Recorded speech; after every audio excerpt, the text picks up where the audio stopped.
ஒரு பழமொழிங்க. கோயிலுக்கு எதுக்கு போவாங்க? சாமிக்கிட்ட குறைகள சொல்ல, நம்ம மனவேதனைய சொல்ல, அதுக்காக தாங்க போவாங்க. அதுக்கு ஒரு பழமொழி இருக்குங்க.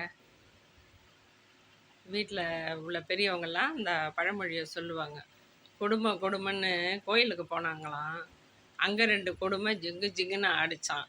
அது என்னன்னு கேட்டிங்கன்னா, அவங்களுடைய கதைய, அவங்களுடைய சோகத்த, அவங்களுடைய மனவேதனைய, குமுறல, கஷ்டங்கள எல்லாத்தையும் சாமிக்கிட்ட சொல்லலான்னு சொல்லி அழுது புலம்பிட்டு வரலான்ட்டு போனாங்களாம். அங்கே பார்த்தா ஏற்கனவே 2 பேர் அழுது புலம்பிக்கிட்டு உட்காந்துருக்காங்களாம். ஏங்க என்னங்கன்னு கேட்டால் அவங்க கதையை சொல்கிறாங்க. அந்த கதை வந்து நம்ம கதையை விட இன்னும் மோசமாக இருக்குங்க. அதனால வந்து நம்ம கதையை பரவாயில்லன்னு நினச்சி நம்ம வந்துட வேண்டியதாங்க. கஷ்டம் யாருக்கு இல்லைங்க. கஷ்டம் இல்லாதவங்களே கிடையாது. நிம்மதியாக இருந்தவங்களே கிடையாது. நிம்மதியாக யாரையாவது தூங்கியிருக்காங்கன்னு சொல்லுங்கள் பார்ப்போம். கிடையவே கிடையாது. ப்ரெஷர் கேட்டால் எனக்கு ப்ரெஷர் இருக்குது, தூக்கம் இல்லை. சுகர் இருக்குது, தூக்கம் இல்லை.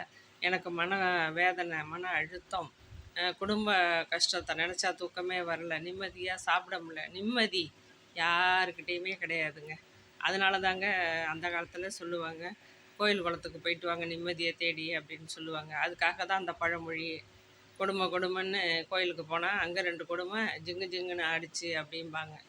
அது வந்து பழமொழி இல்லை. பழமொழியை மாதிரி அதை வந்து மற்றவங்களுக்கு உள்ள துயரத்தை வந்து பழமொழியாக உருவாக்கி சொன்னது தாங்க. அதனால் கஷ்டம் அப்படிங்கிறது உங்களுக்கு மட்டும் கிடையாது. உலகத்தில் உள்ள அத்தனை பேருக்கும் கஷ்டம், மனவேதனை, மன அழுத்தம், பிள்ளைங்களால், புருஷனால், வீட்டில் உள்ள மாமியாரால், இல்லை மாமியாருக்கு உள்ள பிரச்சனையால், யாருக்காச்சும் நிம்மதி இல்லாத சந்தோஷமாக நிம்மதியாக சாப்பிட்டு நிம்மதியாக தூங்கி நோய் நொடி இல்லாமல் இருக்காங்களான்னு கேளுங்க. ஒருத்தர் கூட உலகத்தில் கிடையாதுங்க. எல்லாருமே தூக்கத்தை இழந்து, நிம்மதியை இழந்து, மன உளைச்சலுக்கு ஆளாகி, கஷ்ட நஷ்டத்தை அனுபவித்து, நோய் நொடியில் அனுபவித்து இப்படி தாங்க வாழ்ந்துட்டுருக்காங்க. அதனால் நமக்கு மட்டும் ஏன் இப்படியெல்லாம் நடக்குது அப்படின்னு மட்டும் தயவு செஞ்சு யாரும் மனவேதனைக்கு ஆளாக வேண்டாம். எல்லாருக்கும் துன்பம், கஷ்டம் பொதுவானது.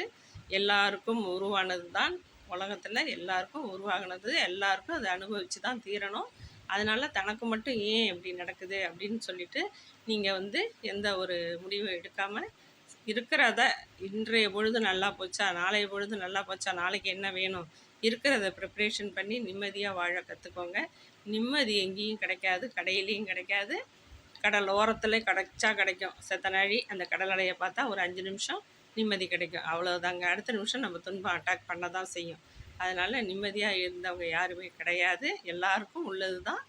அதனால் தயவு செஞ்சு மனசை இருக்கிறத நிம்மதியாக வச்சுக்கிட்டு வாழ கற்றுக்கோங்க.